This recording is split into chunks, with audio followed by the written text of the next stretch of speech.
É isso aí, pessoal, seguindo o nosso vídeo. No vídeo anterior nós mostramos a rede pública de baixa tensão, essa que apareceu para você.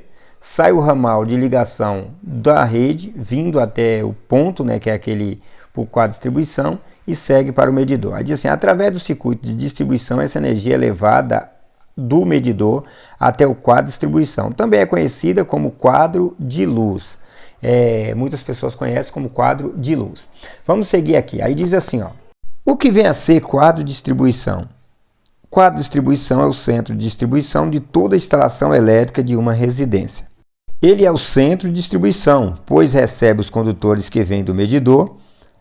Quando ele recebe, aí ele faz a distribuição. Os circuitos terminais para tomada, lâmpada, chuveiro e etc. Isso nós vamos ver aí já no nosso passo a seguir.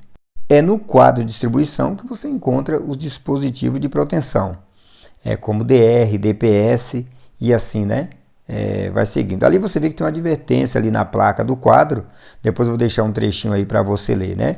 Aí assim, ó, dele é que partem os circuitos terminais que vão alimentar diretamente as lâmpadas, pontos de tomada e aparelhos elétricos. Nós temos ali o circuito 1 está alimentando a iluminação social, circuito 2 iluminação de serviço.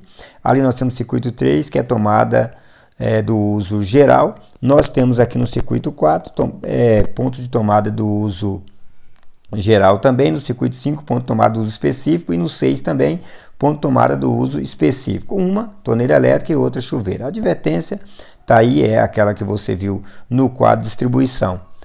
Explicando, você não deve desligar o disjuntor, falando também, olha, se começar a desligar com frequência o disjuntor, pode estar tendo um curto-circuito, uma sobrecorrente e tal. Tudo isso você vai ficar atento aí em questão do seu quadro de distribuição. Também aqui vai nos dizer o seguinte, para você não fazer a substituição dos disjuntores de qualquer maneira. O disjuntor está desligando, verifique certinho antes de fazer a troca desse disjuntor. Eu vou explicar isso para você depois em um outro vídeo, o que acontece quando você substitui um disjuntor de qualquer maneira. Mas fique tranquilo que eu vou estar gravando em um vídeo e vou estar mostrando aí para você, tá bom? Vamos lá. Quadro de distribuição deve estar localizado em lugar de fácil acesso. Olha lá o cara tentando tirar um armário, né? O quadro de distribuição está atrás do armário. Isso pode acontecer, ou do guarda-roupa. Isso nunca pode acontecer. Tem que estar num lugar bem fácil ali que a pessoa chega e tem acesso a ele, tá bom? Mais próximo possível do medidor. Por que isso é feito? Para você evitar gastos desnecessários com condutores, né, de distribuição. Então, quanto mais próximo do medidor, claro, você vai estar economizando aí, tá bom? Através do desenho a seguir, você poderá enxergar os componentes, as ligações feitas no quadro de distribuição. Então, nós já vamos mostrar aqui, ó, já no próximo passo, as ligações. Vá acompanhando aí. Se você puder pegar um caderninho e estar anotando, isso é muito bom, tá? Esse é um exemplo do quadro de distribuição para o fornecimento bifásico. Nós temos ali duas fases, proteção e mais o neutro.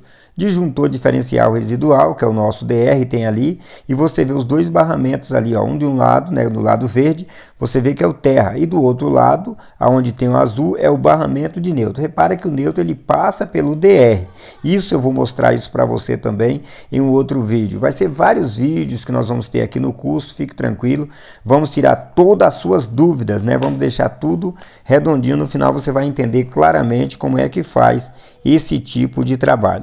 Aí você vê que tem os nomes, né, dos disjuntores, termomagnético, disjuntor bipolar, disjuntor monopolar, está falando sobre os barramentos e os terminais.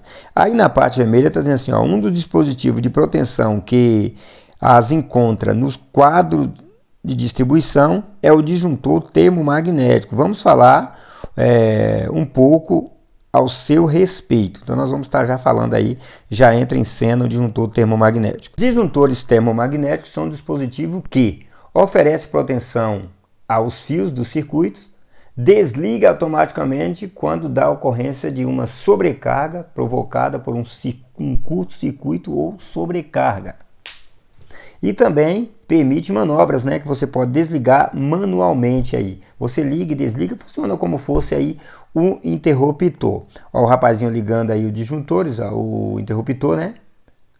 Interruptor o que, rapaz? Disjuntor mesmo. Vamos lá. Aí diz, Os disjuntores termomagnéticos têm a mesma função que os fusíveis, que a chave de fusível. Entretanto, tem uma diferença entre eles. O fusível, quando queima, você tem que ir lá na loja, comprar outro e trocar. O disjuntor, não.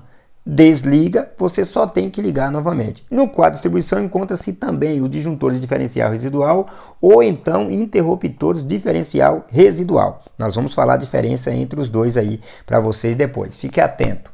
Vamos lá. Disjuntor diferencial residual. O que vem a ser? É um dispositivo constituído por um disjuntor termomagnético acoplado ao outro dispositivo diferencial residual. Sendo assim, ele conjuga as duas funções: a do disjuntor termomagnético e do dispositivo residual, diferencial residual. Vamos ver o que diz a parte baixa aqui, ó. Protege o circuito contra sobrecarga e curto-circuito e também protege as pessoas contra choque elétrico, direto ou indireto. Pode-se dizer então que disjuntores diferencial residual protege os fios, né? O circuito contra sobrecarga e curto-circuito. E as pessoas contra choque elétrico, é claro, né? Então, é ótimo, tem que instalar isso daí. Nós temos também ali, ó, os disjuntores, só para você ver aí o que eu acabei de ler, aparece para você na sua tela. Fique atento que eu vou mostrar também a diferença entre o disjuntor DR e o interruptor DR, que é esse que aparece para você. Interruptor diferencial residual. É um dispositivo composto por um interruptor acoplado por outro dispositivo, diferencial residual. Sendo assim, ele conjuga duas funções, também igual ao outro. O do interruptor, que liga e desliga manualmente o circuito, e do dispositivo diferencial residual interno, que protege as pessoas contra choque elétrico provocado por contato direto ou indireto. Em um outro vídeo, nós vamos mostrar para você a diferença entre o DR, né, que é esse que você está vendo aí, ó, esse daqui, que é o diferencial residual, e o interruptor. Isso nós vamos mostrar. Falando sobre o DR, diz assim, ó, os dispositivos vistos anteriormente têm em comum dispositivo diferencial residual DR.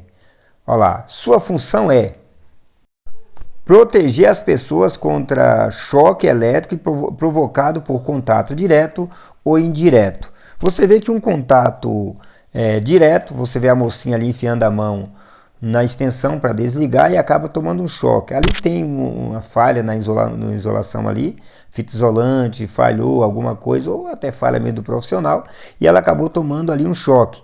Na parte baixa nós temos o garotinho tentando colocar um prego na tomada. O DR vai te livrar disso daí. A criança colocou um prego na tomada e desliga antes que a criança tome um choque. Na parte baixa nós temos o que? Um choque, um contato indireto. Por que indireto? Esse contato indireto aí é o contato entre uma pessoa e uma parte metálica de uma instalação ou componente. Normalmente sem tensão, mas pode ficar energizada por falha de isolamento ou por alguma falha interna. Então, pessoal, a seguir aí, ó, serão apresentados para vocês os tipos de disjuntores termomagnéticos, tipo de disjuntores DR de alta sensibilidade, tipo de interruptor DR de alta sensibilidade. Tudo igual? Não. Nós vamos mostrar para você. E também o monopolar, bipolar. Vamos falar sobre isso, sabe quando? Na próxima aula. Um abraço a todos. Tchau.